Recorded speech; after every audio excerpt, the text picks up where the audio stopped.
It's morphin' time. Pterodactyl. Hi there, this is Datila with Rangers of Wrestling, bringing the It's Wrestling Time post show. And for tonight, I will be reviewing Impact Wrestling's Multiverse of Matches. This originally aired Friday, April 1st, 2022. But tonight's episode was just a recap, and since I did not review it previously, I decided to do it today. Alrighty, so the Multiverse of Matches featured rosters from different promotions, such as AAA was one of them, and New Japan. All right, so it kicked off with the Ultimate X Division Championship match, and it featured Jordynne Grace, Chris Bay, X Division champion Trey, Miguel, Blake Christian, Vincent, and Rich Swann. This was an incredible match to start off with. I will say that right now. Like, I really like the fact that everybody kept like trying to pull each other down from the rope. There was this one time where like Blake Christian went crashing into the barricade thanks to Trey Miguel, and at one point, Jordynne Grace did start climbing, and then Trey Miguel was like right after her. And then like Vincent pulled her down. So despite all of this, Trey Miguel actually ended up being victorious in this match. This is actually the 46th Ultimate X match. So it was an incredible fight. I really like the Ultimate X matches. They're really fun. So definitely a great way to kick off the show.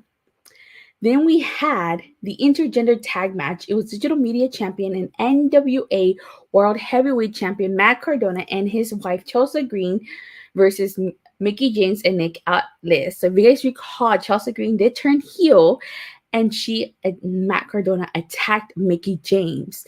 So this is how we got this intergender match. Now I will say Mickie James did call them the mid Cardonas, but I'm sure some of you guys don't think that they're mid.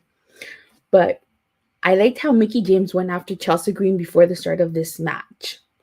And then Matt Cardona and Nick Aldis officially started this match. There was this one part where Mickie James, she kicked Matt Cardona, and she even tried to pin him, but she and Nick Aldis kissed. And of course, Matt Cardona and Chelsea Green really worked well together. They isolated Mickie James a lot in this match. Like, there was this one point where Chelsea Green even taunted Nick Aldis. So, and then when she finally did get the tag to Nick Aldis, he gave Matt Cardona a power driver, but Chelsea Green broke up the pin.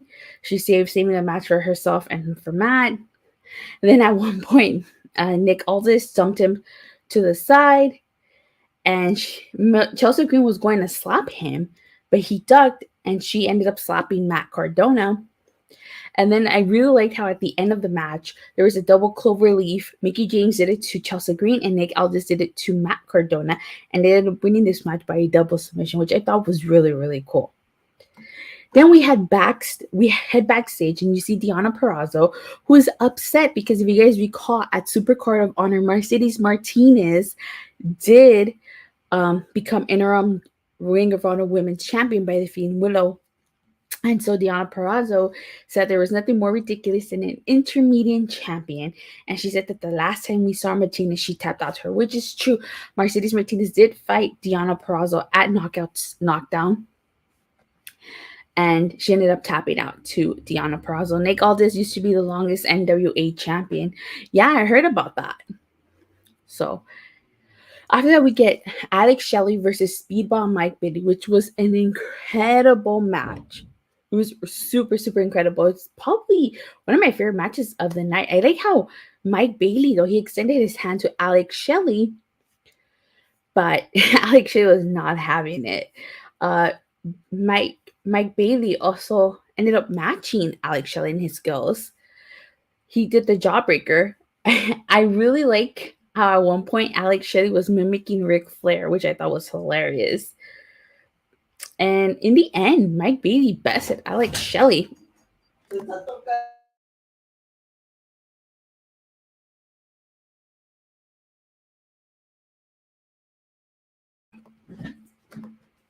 Sorry about that.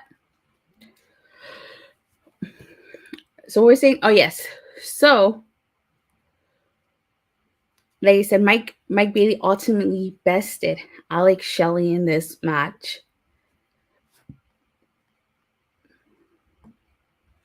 And it allowed for Mike Bailey to be victorious. And then we had a Knockouts World Tag Team title match. It was the Influence versus Tasha Steelz and Savannah Evans versus Decay and Lady Frost and Giselle Shaw.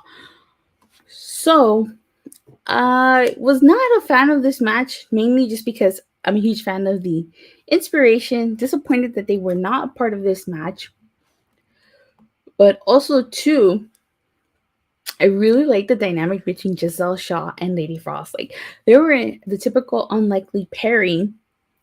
And, like, I don't know about you guys, but it seemed to me like they were matching, kind of. But just, they had, like, different colors, so to speak. And Giselle Shaw and Lady Frost actually worked really well together. I'm not surprised. Like, it's probably, like, that typical can they coexist type of thing. One of my favorite things about Lady Frost and Giselle Shaw was like how at the beginning, like they come out to Lady Frost's music and she doesn't even finish like doing her thing when Giselle Shaw comes out and she just like tries to always best her and then like they're walking down and it's just hilarious. I actually really like them as a tag team. I really do. And I hope that they get the opportunity again to challenge for the Knockouts titles because they were really good together. Of course, the Influence is victorious, so. Then we get Eddie Edwards versus Tomohiro Ishii, the Stone Pitbull. So an interesting thing about this is that Eddie Edwards represented Noah instead of Impact Wrestling. If you guys recall, Impact turned their backs on Eddie Edwards, hence why he's not representing them, and he's representing Noah instead. So I really like how both men try to take each other down, but that failed multiple times. Eddie Edwards gave Ishii chest chops. And then there was that DDT on the ring apron to Ishii, and he went head first. Ouch. At one point, Ishii headbutt Edwards. Both men ended up going down. Eddie Edwards hit him with a Boston knee party. And it still wasn't enough. Finally, at the end, Ishii did the brainbuster to Eddie Edwards, and that allowed him to be victorious. So this, to me, was kind of a preview, maybe, of what his match with Jonah is going to be like at Rebellion. So I'm actually really, really excited for Ishii versus Jonah. Should be good. Then we had the unlikely team of Josh Alexander and Jonah versus Impact World Champion Moose and PCO. Eddie Edwards is a traitor for betraying Impact. Actually, if you were listening, Eddie Edwards did not betray Impact. Impact turned on Eddie Edwards. They refused to give him an opportunity to challenge Omega for the Impact World title, and he was overlooked in favor of Josh Alexander. I mean, technically, I know he did turn on Impact, but in his eyes, Impact turned on him. So this is the whole thing. Can they coexist? And the thing I like about this is that so far you have Jonah, who was undefeated in Impact until he lost to Josh Alexander by submission at Hard to Kill. So that played a factor into this because at the very beginning they could not decide who should start this match. And so finally PCO decided for them when he went after Josh Alexander. So Jonah tagged himself in and he started arguing with Josh. And they actually worked together to take down PCO. So I was impressed. Like, they were able to coexist. And then Jonah and PCO try to take each other down. When Moose tags himself in, this was funny. Moose gave Jonah the finger after he got back up. And then Moose tried to take Jonah. Homeboy ran from one side of the ring to take Jonah down. Then he ran from the other side of the ring to take Jonah down. And he ran from the other side of the ring to take Jonah down. And then he just kept running from all different sides of the ring trying to take this guy down. But he could not knock him down. Like, literally, Jonah was like a roadblock. Kept blocking him every single time. And then Jonah ended up taking him down. So as Jonah was throwing Moose around like a rag doll, Josh Alexander tagged himself on. You cannot imagine how long Josh Alexander waited to get his hands on Moose. I mean, Moose not only robbed him of his opportunity and his moment at Bound for Glory, he invaded his house, speared his wife. You could just imagine the frustration Josh Alexander is dealing with in this. So Moose then decided to exit the ring, and Josh chased him around the ring, of course, but PCO stopped Josh Alexander right in his tracks. I mean, PCO is not human. Like, seriously, how he keeps getting back up. Josh Alexander will be the one to take the title off of Moose. Yeah, he definitely is. That's for sure. I'd be shocked if he doesn't. But, all right. So Moose and PCO go sent Josh Alexander crashing into the barricade. And then Josh goes sternum first into the turnbuckle. And Moose stops on Josh's wrist. So this is just a preview of Josh versus Moose at Rebellion. I still maintain, though, their match needs to have a stipulation at Rebellion. This cannot be a regular one-on-one match, because I honestly feel like if it is, Josh Alexander's emotions are going to get the better of him, and he's going to accidentally cost himself the match. So it needs to be a stipulation. Either no hose bars or a street fight or no DQ, but it needs to be a type of stipulation. So then so Josh Alexander then gives PCO a suplex, and PCO knocks down Jonah, preventing the tag. He does a PCO assault to Josh, but then Josh rolls out of the way, and then Moose and Jonah get tagged in again. PCO hits a clothesline, and it sends Jonah over the top rope, and Josh Alexander gets sent over too. Then PCO flies through the ropes, and he takes both men out. Then he hit the Deaminator to Josh Alexander, and Josh Alexander got up after that. Then there was a super kick by Jonah to PCO, and then Moose drop kicked Josh. Then all four men were in each corner. So Moose was on one corner, Josh was in the other corner, Jonah was in the other corner, and then PCO was in the other corner. And then they all got up. Josh and Moose went at it. PCO and Jonah went at it. Josh pushed Moose in the ankle lock, but Moose got himself free. Jonah then speared PCO. And here's the thing. Moose, being how he is, he exited the ring and just watched as Josh hit PCO with the C4 spike and basically pinned him to win this match. So it was a really good match. I actually liked it. I really liked how Josh and Jonah, despite their differences, were able to coexist. And I now really want to see a match between Jonah and Moose, a one-on-one match, seriously. And not only that, but I really liked how PCO, I want to how PCO was able to help Moose without really trying to I guess because there's not the issues with them yet. So then we had the Champ challenge. It's Deonna Purrazzo, and she was going to defend one of either the Ring of Honor Women's Championship or the AAA Reinas Championship. And her opponent ended up being Faby Apache, who she defeated to win the AAA Reinas Championship. So this match was for the AAA Reinas Championship. I think that's the third time I've said it. This was a good match. Deonna Purrazzo at 230 days as champion. There's initially a stalemate between Faby and Deonna, but the match isn't the talking point. Obviously, Deonna wins this match after she puts Faby in the armbar. So that's not a surprise there. She then says that she goes on to say that it doesn't matter if there's an interim Ring of Honor Women's Champion crown tonight, because standing right before everybody is the reigning defending current Women's Champion. I still don't know why they did that. That match should have been a number one contenders match instead of interim Women's Champion. But I guess, Tony decided it would be better to have an interim champion. Then guess who shows up? Guess who shows up? It's none other than Taya Valkyrie. Yeah, Taya Valkyrie. She shows up. And we haven't seen Taya Valkyrie since she lost to Deonna Purrazzo. So, since 2020, I believe? So then Taya tells Deonna that she instead of being worried about her Ring of Honor Women's title, she needs to worry about the AAA Reina's title at Rebellion.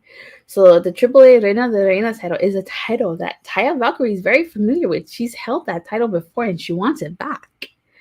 So I cannot wait for that match. I mean, the last time they fought, Deonna beat her, so be interesting to see this again. Then we get Jay White versus Chris Sabin. Wow. So where do we even start with this match? I mean, there's like the Bullet Club defeated. Okay, so the Motor City Machine Guns initially defeated the Bullet Club, but not without controversy. There was controversy in that match because Jay White attempted to break up the pin, even though it was a 3 count.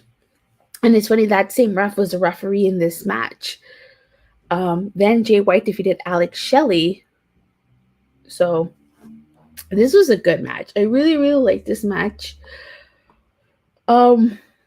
But here's the thing, though. Like, Chris Sabin ended up winning this match. So this marks Jay White's first loss in singles competition in Impact Wrestling, which I was shocked by. We haven't seen Tyler. You mean Taya? So afterwards, Steve Macklin comes out and he attacks Chris Sabin from behind, and then Jay White pulls him off. And Steve Macklin goes after him. You guys have to remember, Steve Macklin said he was going to go after every member of Team Impact because they doubted him, even though he said he was, like, you guys have to recall, Jonathan Gresham, Team Impact wanted Jonathan Gresham. But then Jonathan Gresham got laid out, and Steve Macklin said he didn't do it, but they didn't believe him. And so he's upset that they didn't believe him. So that's why he's going after Team Impact. So he went after Chris Sabin, but he got in Jay White's face. Jay White gave him a low blow. And then after Macklin decided to go after him, Jay White leaving. So I really would love to see Steve Macklin versus Jay White. I think that's going to be an incredible match. I really do. And so then the main event was the Good Brothers versus the Briscoe brothers. Brothers versus brothers. That's cool. But as you guys recall, earlier in the night, the Briscoes did lose their Ring of Honor Tag Team Champions to FTR. So according to commentary, this is a rubber match between both teams. Mark and Jay still suffering the effects from their match against FTR because they already had blood on their faces. But this wasn't a bad match. I actually really liked this match. Of course, it ended up being at one point 2-on-1 situation with Mark and the Good Brothers. Of course, Jay White and Chris Bay came out to the ring. And at the end, Mark was at the top turnbuckle. Jay White shoved him, and the Good Brothers hit him with the Magic Hill, and the Good Brothers were victorious. So good on for the Good Brothers. They lost the Ultimate X match, and Jay White had just suffered a loss to Chris Sabin. So overall, this was a great show. I actually enjoyed it. There is not one match. Well, that's not true, except for the Knockouts match, the Knockouts tag team match that I wasn't a big fan of. This was a great show. Like, honestly, great show. I really liked it. So I'd have to give it probably an 8.5 out of 10. Really great show. And thank you guys all so much. I wasn't gonna live stream today, but since I didn't do a review of Multiverse of Matches, I figured, why not do one? But with that being said, thank you guys all so much for watching. Please don't forget to like and subscribe, and make sure you hit that bell so you get notified whenever I go live or release a new video. And I'll see you guys tomorrow after AEW Rampage. Bye.